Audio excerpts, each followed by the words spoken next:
Assalamualaikum warahmatullahi wabarakatuh. Perkenalkan nama saya Siti Mutialia Rahman dengan NIM 10620073. Saya dari program studi S1 Kedokteran Gigi tahun 2020 untuk mata kuliah Skill Lab Dental Anatomi, dokter penanggung jawab mata kuliah Dr. Gigi Basmaro Sandi Prakosa dan instruktur Dr. Gigi Eko Prasetyo MSI. Selanjutnya, di sini saya akan menjelaskan gambaran tentang gigi insisif sentral rahang bawah, gigi insisif lateral rahang bawah, dan gigi kaninas rahang bawah. Yang pertama, saya akan menjelaskan tentang gigi insisif sentral rahang bawah dari pandangan labial.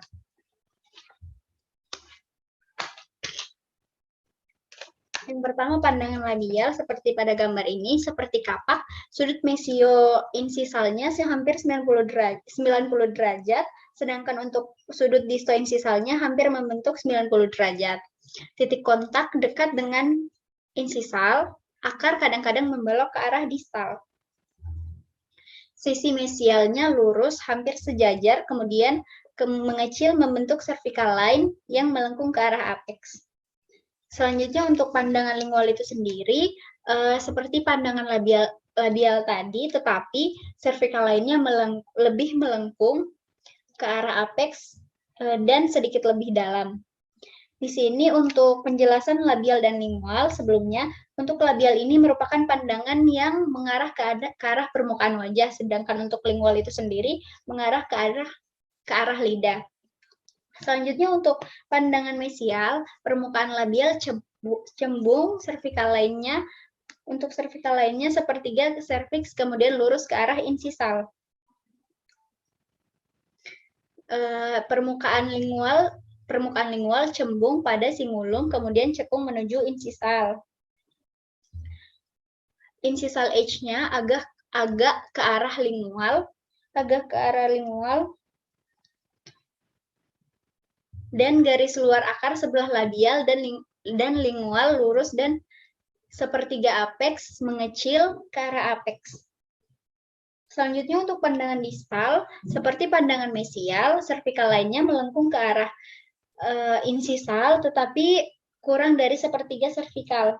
Sebelumnya di sini untuk pandangan mesial itu sendiri, garis yang mendekati mesial itu sendiri pandangan yang mendekati median line, sedangkan distal merupakan lawannya atau yang menjauhi garis atau yang menjauhi median line.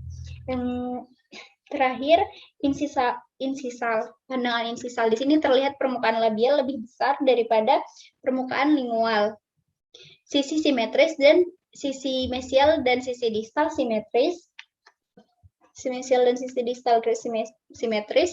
Kemudian permukaan labial terlihat banyak sebab insisal H-nya lebih ke arah lingual. Selanjutnya ukuran labial lingual lebih besar dari mesiodistal. Baik, selanjutnya saya akan menjelaskan untuk gigi insisif lateral rahang bawah, pandangan labial.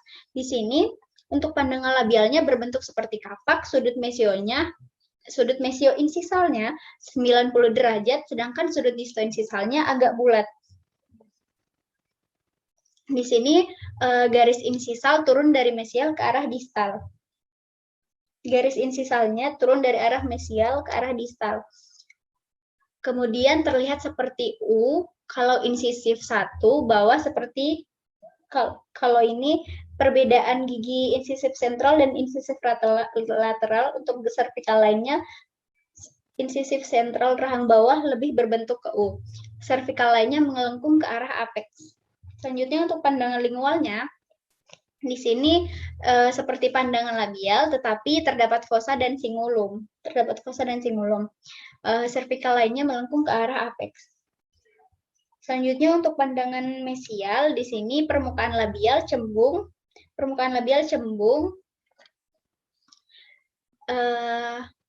pada sepertiga cervical, kemudian lurus. Yang kedua, permukaan lingualnya terdapat cingulum, selanjutnya cervical lainnya melengkung ke arah insisal. Selanjutnya untuk pandangan distal, seperti pandangan mesial, tetapi cervical lainnya tidak terlalu dalam seperti pandangan mesial. Sebelumnya saya ingin menjelaskan untuk mesial itu sendiri, permukaan pandangan yang mendekati garis median line. Selanjutnya insisal. Insisal ini permukaan labial lebih lebar daripada permukaan lingual. Garis insisal agak miring, di mana sebelah distal lebih ke arah lingual. Sebelah distal lebih ke arah lingual. Selanjutnya, saya akan menjelaskan mengenai gigi canines rahang bawah. Untuk gigi canines rahang bawah ini, pandangan labialnya mempunyai dua lereng mesial distal, di mana lereng mesial lebih pendek daripada lereng distal. Lereng mesial sebelah sini lebih pendek daripada lereng distal.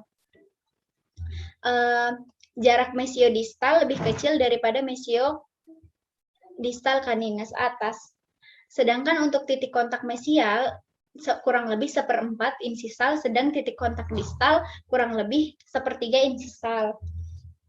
Cervical line-nya hampir seperti 1/2 lingkaran dan melengkung ke arah apex. Selanjutnya untuk pandangan lingualnya, singulum ridge dan fossalnya terlihat begitu jelas. Cervical line-nya melengkung ke arah apex. Selanjutnya untuk pandangan mesial, bagian insisalnya tebal, puncak cups agak ke arah lingual. Selanjutnya untuk pandangan distal, sama seperti pandangan mesial, tetapi cervical line-nya tidak sedalam sebelah mesial. Jadi kita bisa lihat di sini untuk cervical line-nya tidak sedalam pandangan mesial. Selanjutnya yang terakhir, insisal, permukaan labial lebih besar daripada permukaan lingual, garis insisal miring ke arah lingual. Sekian, terima kasih dari saya. Kurang lebihnya saya mohon maaf. Semoga informasi yang saya berikan bermanfaat. Terima kasih. Wassalamualaikum warahmatullahi wabarakatuh.